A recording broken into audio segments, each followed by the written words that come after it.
संत कबीरदास ने लिखा था, जाति न पूछो साधु की, पूछ लीजिए ज्ञान, मोल करो तलवार का, पड़ा रहन दो म्यान। लेकिन ये भक्ति काल के समय की बात है। संत कबीरदास को चुनाव नहीं लड़ना था, उनको चुनावी राजनीति में नहीं उतरना था, उनको राजनीतिक दल नहीं बनाना था और उनको चुनाव नहीं जीतना था, सत्ता में नहीं आना था। तो वो ऐसी बातें कर सकते थे, वो समाज के हित को ध्यान में रखकर बात कर सकते थे। लेकिन दलगत हित जो है वो समाज हित से कई बार अपने देश में ऊपर हो जाता है। तो अब सरकार, केंद्र सरकार जो सेंसस कराने जा रही है, जनगणना कराने जा रही है, अगली उम्मीद है किसी साल शुरू हो जाएगी, जो 2021 में होनी चाहिए थी, उसमें जातियों की गिनती भी होगी।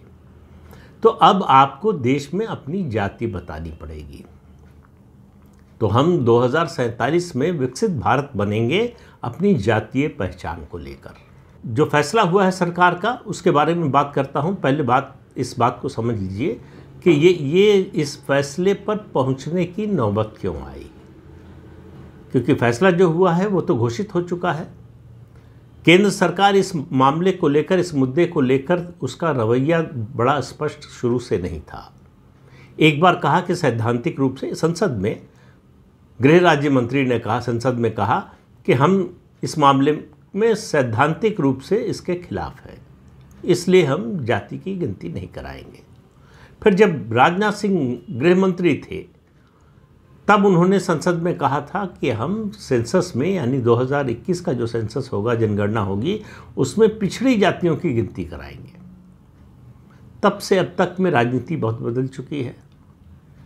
तब से अब तक में जो कुछ हुआ है उसको ध्यान में रखिए।